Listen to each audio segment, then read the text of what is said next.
This is an algebra topic, and it's found everywhere in math, actually in everyday life. We're always pairing things up. But a function enables a special type of pairing. For example, this question can only have this answer. That's a special type of pairing, where this question could only have this answer. It's a special type of pairing. This x can only be paired up with this y. That would be an algebraic way of saying it. The x cannot switch partners. Note, the y can switch partners. Okay. Enablers of functions. In other words, the behavior of a function can be illustrated with a table, a graph, an equation. It could be arrow diagrams. It could be sequences. Each of these can illustrate for us that we're pairing an x with a unique y.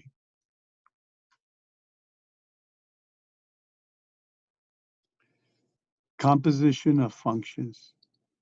So right here, they're taking the equation. Notice we had different ways to illustrate a function, but they're going to go ahead and choose the equation. A function within a function, that's a composition. And notice what composition means. It's like an assembly line. We're going to let the x equal 3. And we're going to run it through this equation. First, I have to say 2 times 3. That's the first step of the assembly line.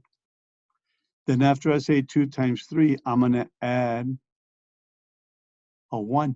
That gives me a 7. And then I'm going to pass it over to the square root.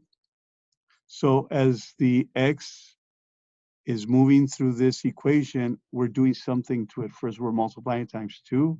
Then we're adding a 1. And then we're taking the square root. Those 3 represent a pairing. It's like, now we're going to do this. Now we're going to do something else. Now we're going to do something else. Each one of those, if you put them together, would give you the result, which is y. Say it's a composition because we're doing different things to the x to get a final result. The final product will be y equals square root of 7. The symbol for a composition is this. It looks like a degree. It looks like a bubble-looking thing. So it's not an O. It's not a degree. It looks like one. It's like a little bubble.